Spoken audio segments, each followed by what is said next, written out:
You're listening to Storystruck. I'm Rachel, a writer and editor. And I'm Nino, an intuitive book coach and writer. Welcome to our curious community where we dive into everything books and writing. Let's get into the story. Hello, and welcome to episode 2 of the Storystruck podcast. Today, we're going to chat about something that's been happening all too often. Have you ever read book 1 in a series and been so stoked and you dove into book 2, 3, 4, whatever number it is, and you're like, whoa, wait a minute. Is this the same series? Is this the same author? 'Cause something ain't right. Well, that's what we're going to talk about today. Yeah, was it the author or the publisher who made these choices? Because sometimes it's like, what just happened here? Yes. Both Rachel and I goodness. just finished, or I don't think you're finished with it. I don't know, the way you've been going, you might DNF it.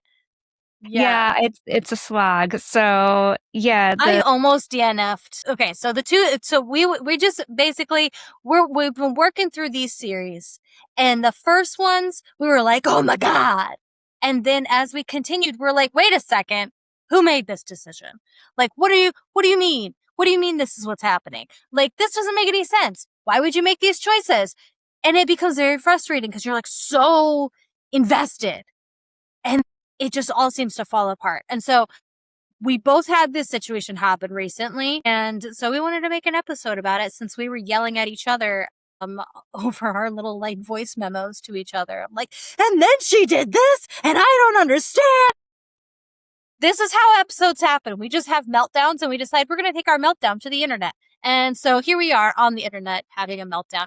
The book series that I am having a meltdown over is the Kindred Curse saga, which I hate the title of it to begin with. It's the spark of the Everflame, the glow of the Everflame, heat of the Everflame. Why is it not called the Everflame saga? I don't know, because she decided it's going to be the Kindred Curse saga. I'm 3 books in. I don't know what the Kindred Curse is. So yeah, I can make assumptions, but I have not found out what the Kindred Curse is. That just, I have no clue, right? Because I got this one because this was going to be a comp title for a story I was working on. And I remember you were so excited about this. Like, I think you had just finished maybe the first book or something, and you were like, you got to check that book out. Like, yes, yes, yes. And so I got it. And I was going to read it, and then all of a sudden you're like, what the fuckity fuck is happening right now? And I cannot believe, right, that you have the Kindred Curse on there, and you said you're in book 3, and you still have no clue what the Kindred Curse is? Like, and maybe I missed it, but it really shouldn't have been that minor that 3 books in, and I mean, like, I'm going to make some assumptions based on the information I have of what this curse is, but if I'm remembering correctly, there's no mention of a curse so far in the book. Yeah. The 3 books. And so like, so here's my thing. Okay. Also, Rachel's is the One Dark Window series. What is that one called? I can't remember. What is the duology called? It's a duology, yeah. So I don't know if it has one. So One Dark Window and Two Twisted Crowns. And I don't remember if it actually has a series name or not. And I loved One Dark Window, and then I was just too busy in life to listen to Two Twisted Crowns, so I didn't. And now you might not. Yet. And now I might not after what you were saying about it, because I really, really liked how it was done. And so Spark of the Everflame and Glow of the Everflame, I thought were so good. And even like the messaging for the overall series, I really, really love and stuff. But you can't make promises about who a character is, what they care about, what they're going to do, and da-da-da-da, and then continuously, like more than one time in a singular book, fail to deliver on the thing. And I'm going to really try not to give any spoilers because honestly, book 1 and 2 are really good. Book 3 is very well reviewed. I might be an insane person on the internet just talking about this stuff. And this might just be more of a me thing than the overall thing. But as a book coach, I'm looking at certain facets of how the character progresses, and I'm like, who made this choice? But then I did research, and unfortunately, Penn Cole made this choice, and I don't understand. And I love her writing. I respect her so much as an author because the book 1 and 2 were so good. And I just like, book 3 could have used another editor. Like maybe we should have taken it through another round or two before we sent it off to publish, which I have more. I'm going to stop now. You talk now, Rachel. I'm getting in a tizzy. So, yeah, and I think mild spoilers, I think, are okay if we need to use them to explain stuff. So, yeah. So, like, for when I was reading One Dark Window, I was so engrossed in the book, like, that if I had 5 minutes to read, I was like, oh my God, like, go, go, go, go, go. And I got, like, a timer looking at, like, my break at work. And I'm like, no, nobody will know if I close my door if I read 2 more pages. So, like, I just could not get enough of it. The world building was really good. It had a really interesting magic system. The characters, I enjoyed them. It was the first book is told first person through the main character Elspeth. And then there is a kind of ensemble supporting cast. There's her love interest, which is Raven. There's the good Prince Elm, and then there's like the bad prince who's, he's kind of off in the distance, but we have like the good prince. We have her love interest sister, and then some other people are kind of more minor, but like you have that core group ensemble. But it's all from Elspeth's perspective. And it had adventure, like it just had great stuff. And Elspeth was very active in it. You could see like her character arc developing. And then it like left you with this insane cliffhanger at the end of the book. And I was like, I'm so glad book 2's already out. And like, I like literally got it like that day because I'm like, I need to start this tomorrow at work.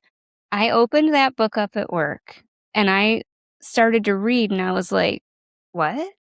And what? It just like I just did I miss a book in the middle? I know. Here? I'm What's like, happening? yeah. I was like, I thought it was only a duology. Like, did something weird happen here? Because book 2 is a multi POV book, and there was an interesting kind of choice that the writer did, which I was like, okay. Like I was like, okay, cool. Maybe this is why it's happening, where the chapters that were in Elspeth's perspective were first person from her. And then this book introduced doing also perspectives from her love interest from the first book, Raven, and then the good prince, who's Elm. And I enjoyed getting to know the characters a little bit more. Elm, I really can't stand him, but I enjoyed kind of getting to see that. But it was very bizarre because that whole first book is all her perspective. By the time I was 40% into this book, she had not done one active thing. I'm over 50% in, and she still barely has any kind of existence on the page. And it's just very strange. And now the romance in this book is between the good Prince Elm and Elspeth's cousin, Eon. And I'm just like, based on what I know, the good prince sounds like it should be maybe used loosely because I didn't read this book, but from what you said, I'm like, is he a good prince or is he a little twat goblin? He's not a disgusting evil, I will like maim you and kill your family like his brother. So if we're comparing it on a scale, we can call him the good prince. Okay. But he is a bit of a rogue, maybe like the less right? shitty prince. The less shitty prince, but he's definitely a bit of a womanizer. And that was the other weird thing with this book, is that in the first book, there was kind of more of a longing. There was like a couple little, kisses and things, but not anything, too spicy. This book is not crazy spicy, but the spice that was tossed in really threw me off. So this book is all about Elm and Eon and their relationship that develops. And there's talk about adjusting yourself in your pants and like all of these things. And I'm like, ew, like what? Where did this tone come from? It just, everything is weird. Everything is off. I don't like it. I don't give a shit about the two of them and their weird horniness and like the stuff that's going on, because it doesn't serve a purpose. And like Eon basically is rendered emotionless by the card she has, which we know it's no secret from book 1 that that's what that card does. And she's like, well, I feel desire. And he's like, yeah, you do. Like, let me like do stuff. And it's just like, why? And if all she only feels is desire, do you only want her because she's sexually attracted to you when she can't feel emotional attraction to you? Like, I don't know. Like, so it just makes any kind of relationship Exactly why connection he's the between them less not make shitty sense. prince. Yeah. Yeah. And then he's like talking about like womanizing like some chick in the library while he still has like feelings for her. I'm like, I don't know. So like tonally, the tone is weird. Yeah. Like, okay. Yeah. So I don't know.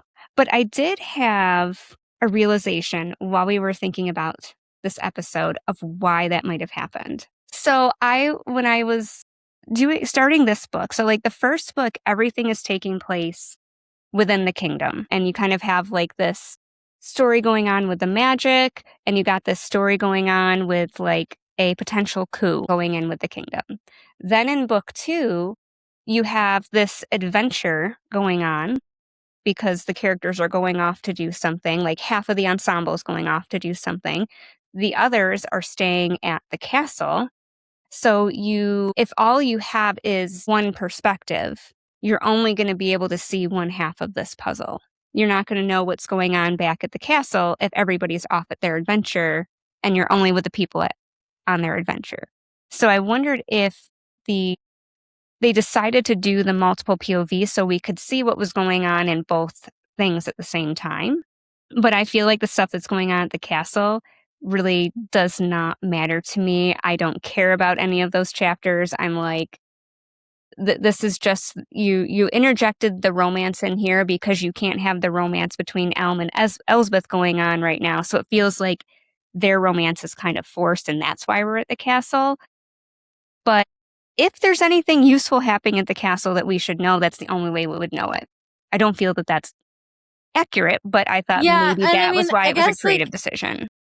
yeah, and if you're not finished with it, like it could all just come together in the end and you Yeah. could be like, "Oh my god, that's why all this happened." And stuff. And like which is why I kept going on this book. I'm like, maybe it will all Yeah, come together maybe. in the end. Maybe. And I was not I had feelings. But I remembered what I was going to interrupt.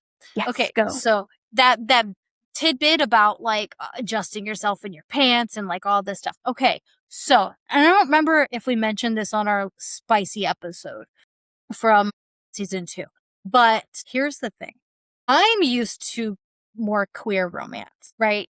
Where there's more yearning, there's more emotions, there's more emotional stake involved and stuff.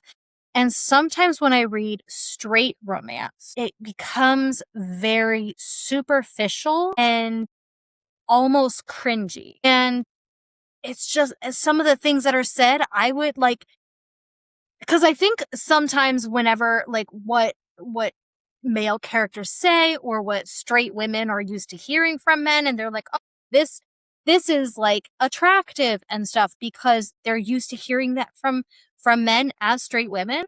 But then I hear it and I'm like, ew, that's so icky. Like that's like low key rapey. Like some of the things that they say and stuff. I'm like, that's not and I know like I have some straight friends who love romantasy and they love that shit. And they're just like, oh yeah, adjust yourself in your pants for me and stuff. And I love that for them. I love that for them. But I'm like, ew. Well, as the bisexual And I'm one like, here in the is middle, I it also say, disgusting? Yeah, like, and so I don't know, like maybe it's a queer thing that we're like, I don't know, but you haven't read a ton of like sapphic romance or anything like that. Like, so no. you shouldn't have that problem. Like, if the theory is correct, but that's the thing too. And just like certain things, like at one point in Heat of the Everflame, like he literally gets mad at her. So there's a whole thing that's happening and she's like all hot and bothered. And like, so he starts doing stuff and she's wanting stuff to go further and he's being all salty about it. And I'm like, what? And then, she's like, do you not want me? And he's basically like, what are you talking about? Any moment I'm not inside you, I'd rather be dead. Or he says something so dramatic and stuff. And then turns out the whole reason he's all salty is because he did something so stupid and also, in my opinion, out of character that shouldn't have even happened in the first place. And in my opinion, that whole element of the plot point was a complete waste of paper. That whole section should have been taken out and rewritten in the first place. And it's like that was just put in there to drag the book out more. Like that was the thing with this one. It felt so dragged out. And so here's a comparison. I actually went through and I grabbed all of the page, like the page number, like the page amount, the amount of pages written, and the amount of hours of the audiobook. So here's just an example of the difference, right? Spark of the Everflame. I really, really loved it. Really enjoyed it. Felt like a good, complete story. It had great pacing. It had, like a great ending and had a good amount of character progression, but not like an entire character arc like we would see through the series because she wrote it to be a series. And that book had 438 pages and it was a 13-hour audiobook. So good fantasy number, right? Well-rounded fantasy number there. Glow of the Everflame was 610 pages and was a 21-hour book. It was longer, it was deeper, there was more things that were going on, but it had a good arc, it had relatively good pacing, like we were happy. I feel like everyone was happy and that there were moments where I was frustrated, but that's okay for your reader to be frustrated if it's for a reason. And to me, it was for a reason. Then we get Heat of the Everflame. It is 778 pages long, and it is a 35-hour book.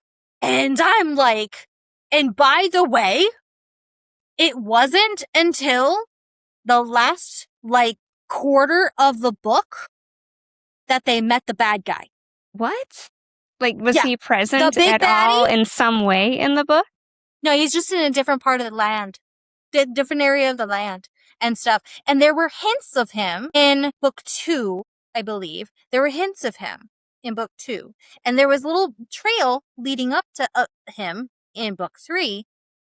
But they didn't actually, interact until, maybe it was the last third of the book. Maybe not the last quarter. But, to actually have, the big moment for the big baddie of the entire series. And they spent so much time on the issues within their thing and going from place to place. And there was a reason for them to bop around place to place.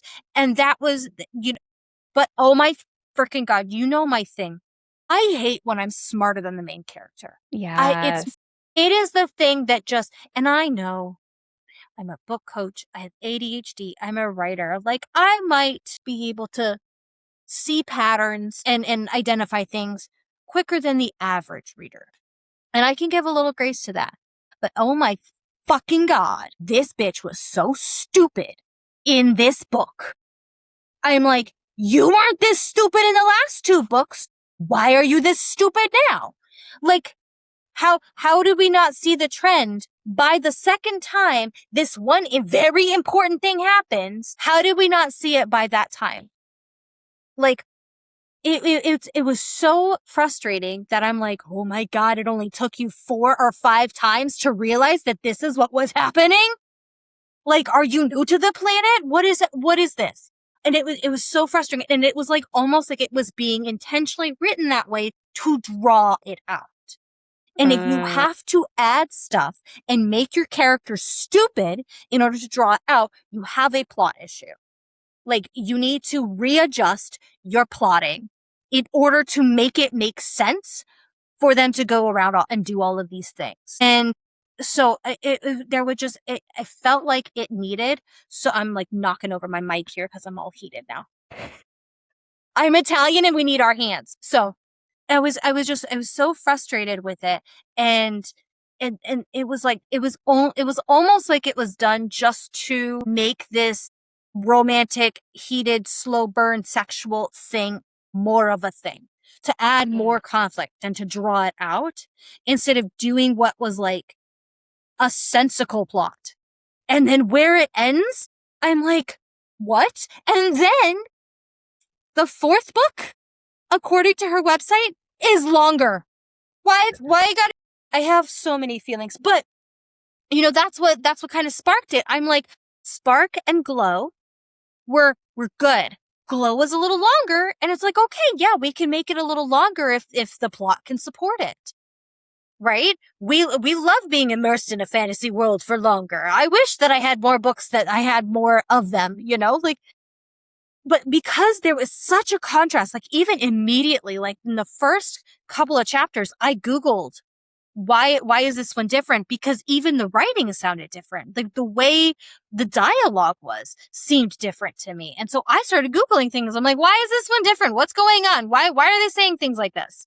And I guess it was a common complaint of like, it just seemed like the dialogue was different at it was like, it just needed another round of editing, honestly. And so I thought maybe it was because the first two were self-published and the third one got picked up for traditional publishing. That was my assumption. I'm just like, obviously something changed. And I looked it up, and originally she was a self-published author who then got picked up by a traditional publisher and republished. I'm like, oh, that must have been in it. And that's kind of what sparked our whole discussion about like, is it the author or is it the publisher? But I looked it up, and the first three were self-published, then republished with the traditional publisher. And then the fourth one is going to be the only one that actually has the traditional publisher from start to finish attached to it. And I'm like, well, then I don't know the answer. Yeah. So I think that you brought up like something really interesting with that character and like acting stupid. Cause I've read like books like that before, and I like DNF'd it like not even a quarter of the way in, because I'm like, I can't even, because you're so freaking stupid. But especially when that's not the character's norm. It's not like part of the book where, the character's not quite catching on, but like you're in on it, but it's enjoyable for some reason that like you're in on it and the character's not. Like that is out of character for that character. And so that's what makes you like kind of pull out of that story and be like, I don't think so. So like something like that, right? We could look at as writers, are we going to, maybe we need to make the hints a little subtler if we're going to drop it like that and find a different way to do it? Or maybe they need to figure it out then, and you need to shorten up something else or add another thing in later that continues onto that tangent, but not just slam it in the face of your character so much that it gets slammed in the face of your reader and they're like, how could you be so oblivious to this when you've never been like that before?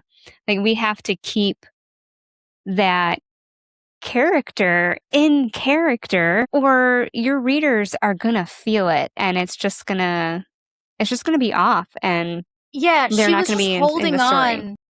She was holding on to, and so like the character is very stubborn.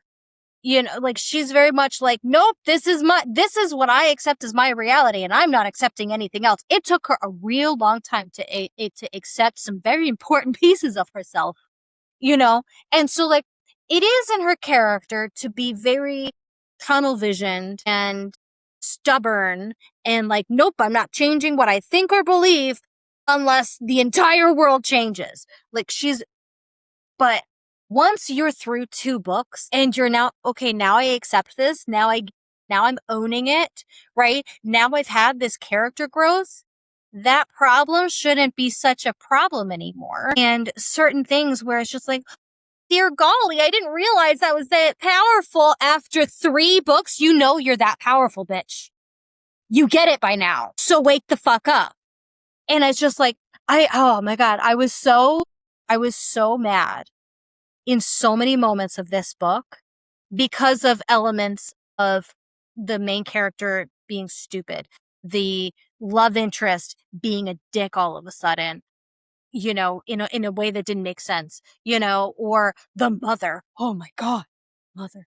I called my friend who I knew read this book, and I'm like, I need to just rant right now about this character's mother because I want this mother to die. I'm like, I wish this woman would just die. Like, about a fictional character. I was so, I have big feelings. So I've lost the plot. I've now lost the plot that I was even talking about because I got myself all up in a tizzy and stuff. So And I think that like ties into a thought of like how much can a series change before it stops delivering what the reader signed up for? yeah. Right? Because like we do need characters to have character growth. If your character stays flat the whole time, that's really boring. They need to Or have even some how much does the evolution. character need to change, right? Like, how much does your Yes. book need to change? Just because it was really, really popular at book 1 and book 2 because of these specific, like, whatever, like, you shouldn't hold on to those things. Your characters should grow, Like, we need character growth. If your character hasn't changed because of the major things that happened in their life, there's something wrong with your character. There's something wrong with your writing. We Yeah. need that. Yeah, we need that character growth, we need that character change because that is what keeps us going, and that right, like, our characters don't Drives the have to be plot. perfect. Yeah. Like, we still want our characters to be flawed, and they can still have setbacks, right? But by the time you're at book 3 and she's really established in that thing, she shouldn't then be backtracking. She might have some of It that shouldn't be backtracking the maybe at same book lesson. 2. Yeah. Yeah. Book 1, 2, and 3 should not have the same character lesson that has to be relearned over and over again. Like, Yeah. obviously, we do as humans take 2 step forward, 1 step back. Like, when we are progressing, when we are growing as people, we take 2 steps forward and 1 step back. We're moving forward, but we often will stumble. And, when you want your characters to feel like real life characters, and so it would make sense for that type of thing to happen, for them to be like, "Oh, right, I learned this lesson already. But then it should be a quicker turnaround when they're like, okay, now I'm taking those steps forward again. It should be a quicker Yes. turnaround, and it Exactly. also should start happening less and less because this is what human nature is like. You cannot have the same crap. Otherwise, your character's just not, or like in this book, it was contradictory where she's like, oh no, I'm super awesome and super powerful and I can do all these things. Oh, I'm not super powerful. I don't know what all this stuff is. Like, what do you believe then? Do you believe you're powerful or do you not believe you're powerful? Pick one. Yeah. And so, like, we get that character development over an arc of a story, right? Like, if we think about, they have that inciting incident and they have like this character wound, whatever it is, and they kind of start to grow. They're learning some things, and then they'll have like your human, they'll have that setback. There's a little dip, then they'll try something again. So they might have like these ups and downs over the Yes. course of the book, but they're going to be farther along on that track by the end of the book. So then when you get to your book 2, you're starting at that new benchmark and you may be still slightly growing within that one thing, but you may have a new layer to that now, right? Because like maybe it's, I don't have that self worth or self confidence. So I've built that up, and so by the end of the book, I have some more of that. But now maybe I'm questioning my choices. Like, okay, I do have the self worth. I can make, I can do this, whatever I want with my life. Is this the life that I want to be living? Or are other people making my decisions? So you kind of then in book 2, you can have that arc kind of continue on, but you're never going to go back to what you were at the beginning.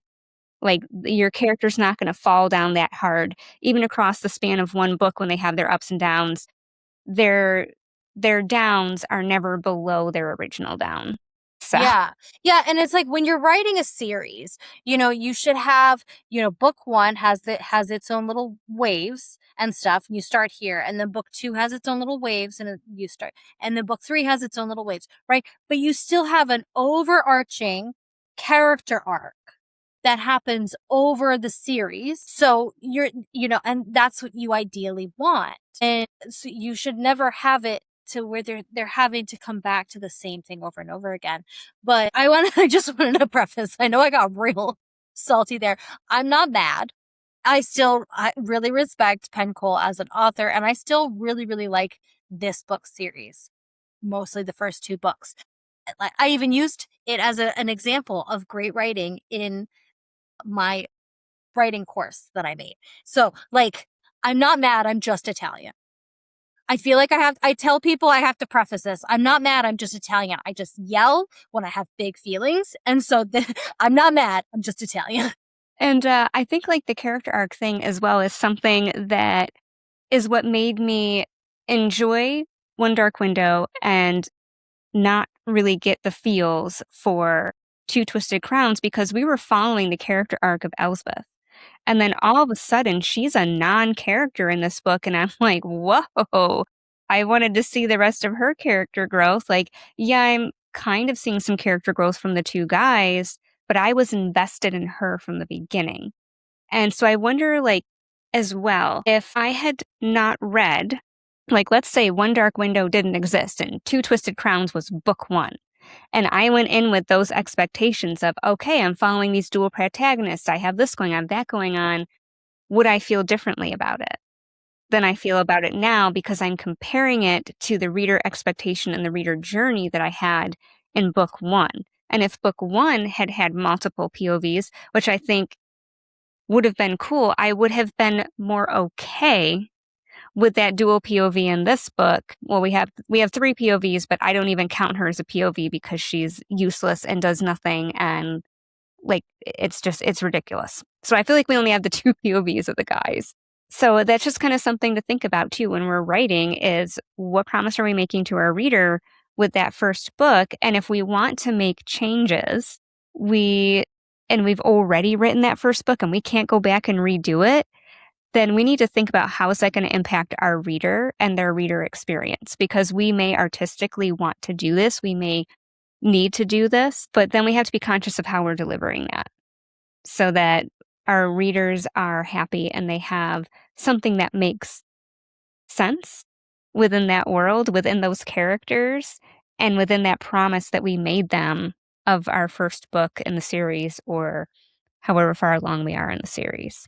Yeah. And I think that's why, like, I know for you, your epic has been a tough journey because you're such a plotter. And so you're wanting to figure out that entire character journey and the plot for all 3 of your books in order to do it justice, in order to hit the ground writing and stuff.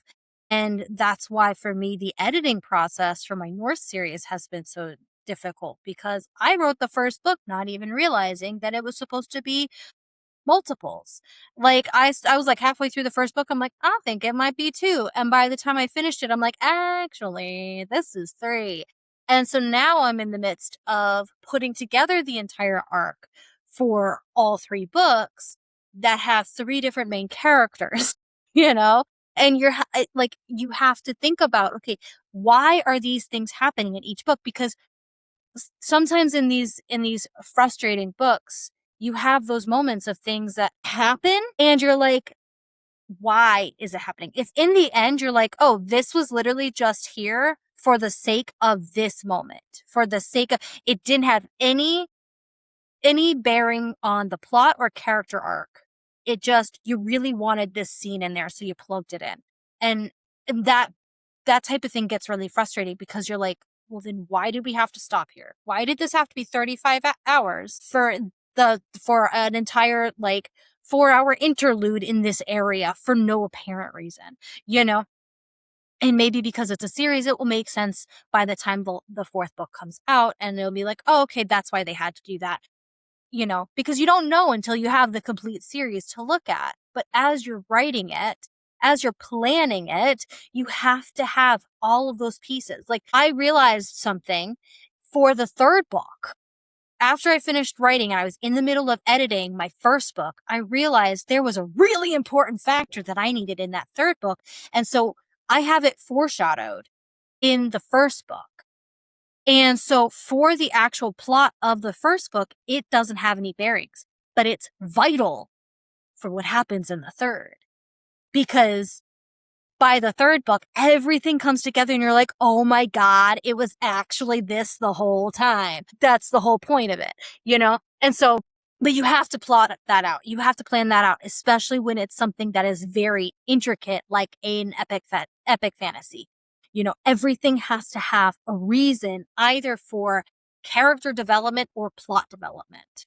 Yeah, and that's where like keeping a series Bible can be really helpful when you're writing that, because then What's this? a series Bible. Yeah. Oh, okay. So nerd out if you're like me. So essentially, like you have like this big document, and you can put in there like when you're doing your book, and you have different locations. If you have a location, have a section in your series Bible for locations, and you can say where that location is, a little description of it, and then maybe put like what book you had it in, and stuff like that. So that way, if your characters have to go back to that location again, you can real quick go, okay, that location was in this area of this world, but we're over here, so it wouldn't make sense if I all of a sudden have them here. So that's kind of like a little benchmark. You could also have in there like a little timeline of stuff, especially if you're writing timey-wimey, like some stuff that you do. Like you could have, Asgard here, Asgard there, Midgard here, and just kind of put even a sentence or like a bullet point thing of, you know, what was going on at that time period. So when you reference back, you can do that. Same for your characters. List out your characters, what book they were in, kind of when they were. And this all of this information will help you kind of have it be a little bit more cohesive. And then you could also just do a real quick bullet point thing of what happened in this book, like inciting incident. This happened. This thing was really important that they went here. It wasn't like a big plot point thing, but it was important because they met this person here. And you just kind of have just this little cheat sheet for yourself that you can go refer back to when you do your future stuff. That sounds like it would be really helpful. And see, this is why we make such great writing buddies, because you help me actually plot things and organize things, more deeply. Because like, let me show you guys. Let me show you. This is my version of planning. I have a whiteboard with just like, it's just like, what happened? Why did it happen? What happened? Why did it happen? And also, here's some thoughts. And then that's what it is. Oh, that's why this is like this. Or like, here's the thought about this. And then to organize things, I have cue cards. Love it. So that way I can spread them out. And it's just like chapter 25, Midgard.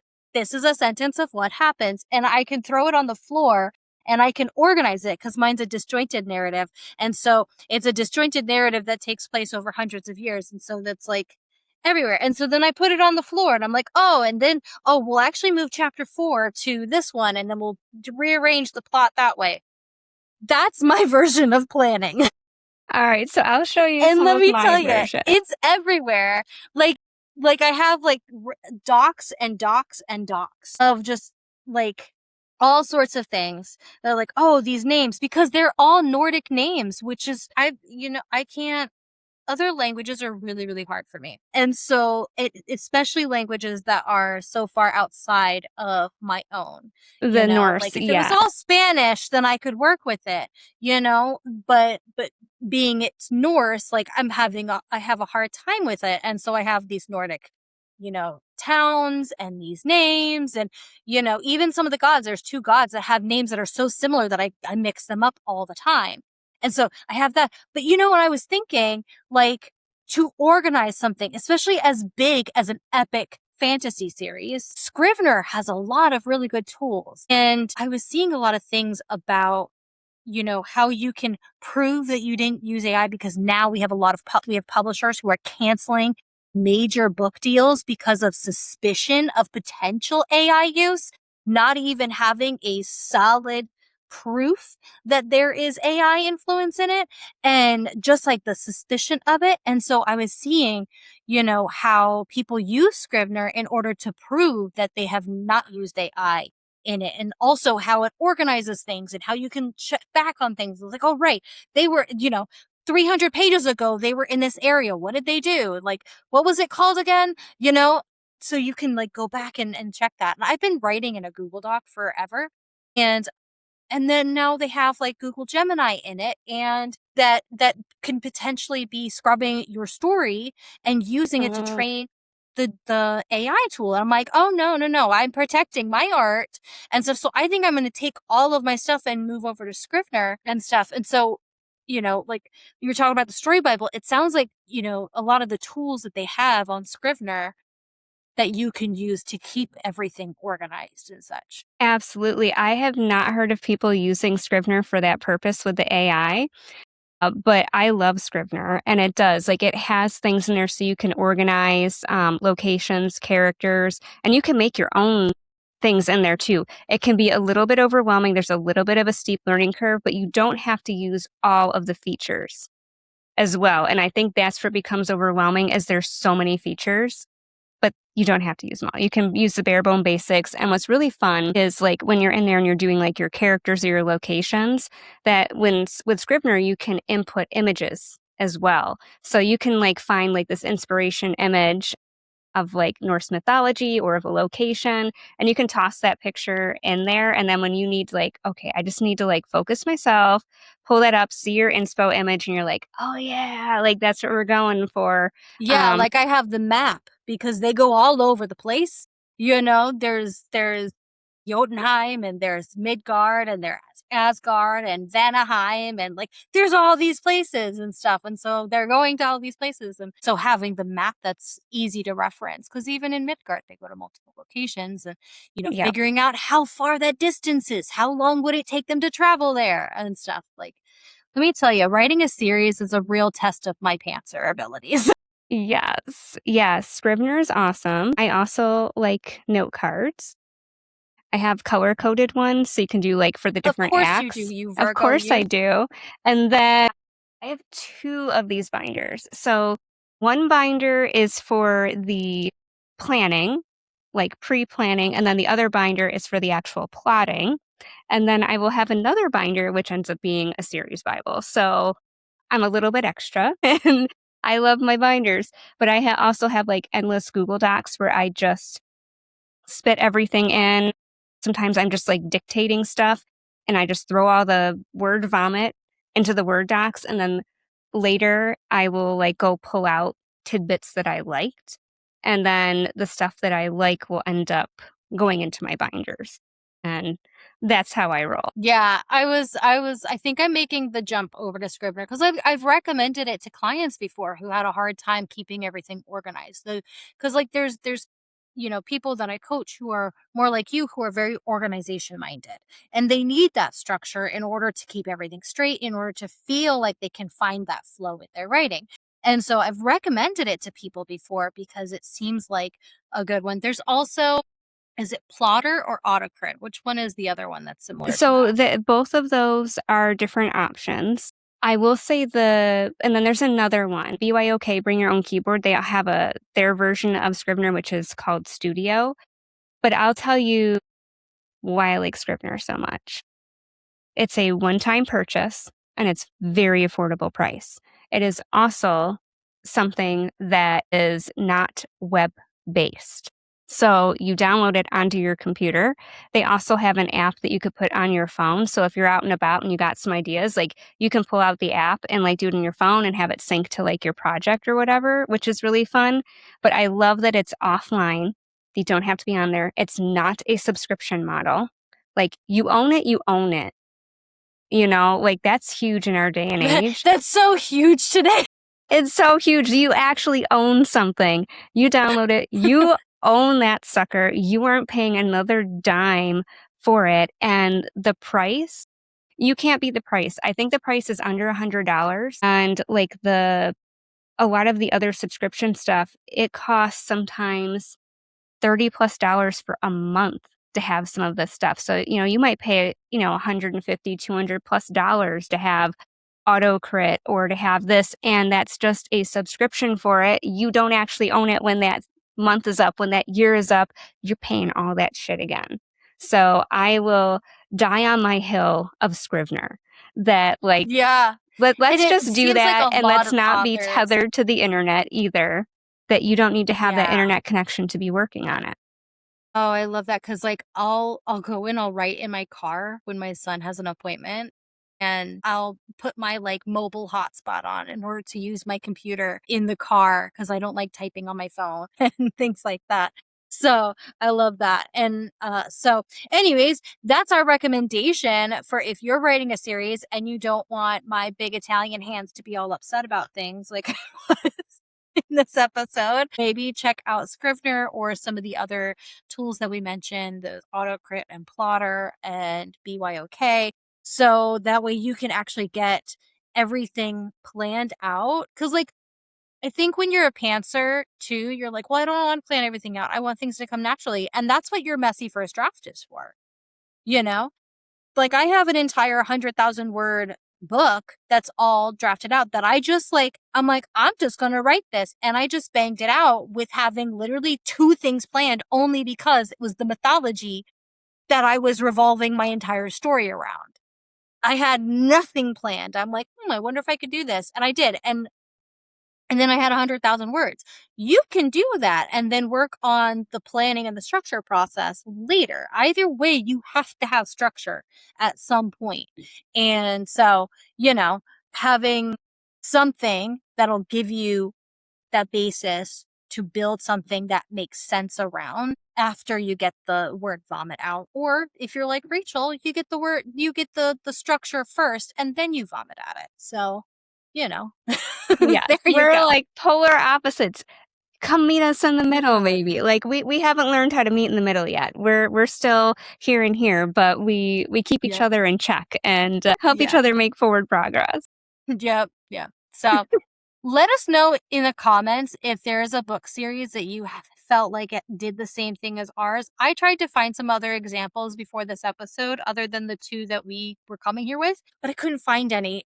Or if you have any recommendations or thoughts that you've come up with that help you keep your series straight and keep your characters arcing and journeying forward and stuff, or something that helps you just keep your shit together so you can like remember what land they were at 300 pages ago, let us know in the comments. We want to know all of the things. Absolutely. And in the comments below, we'll also have a link if you want to come and join our book club over on Fable. It's a lot of fun. It's free. Come and join us. Our first book is going to be The Heroine's Journey by Gail Carriger. And then we're going to be diving into some fiction books. So pop on over, have some fun, read Yeah, with us. what's our next one? Is it Dungeon Crawler Carl? Dungeon Or is Crawler it Collar. Project Yep, that's Hellraiser? going to be in the fall. So Yeah, that's going to be our next read. Yeah. For those who have read it, go to the YouTube and look at my shirt. Yay. Because that's going to be our next read to kind of like dive in and look at a whole new genre. So that is going to be our story spiral for September. Yes. So pop on over. Don't miss book club. It's going to be a blast. All right. All the links for everything down below in the show notes. And if you have an episode topic you would like us to talk about, you can put a comment on our YouTube channel or you can email us at storystruckpodcast@gmail.com. Thank you for listening. Please like, share, comment, do all the things because your support means everything for our little podcast. If you have an episode suggestion, please email us at storystruckpodcast@gmail.com and let us know what you'd like to hear next. You can also follow us at the links below.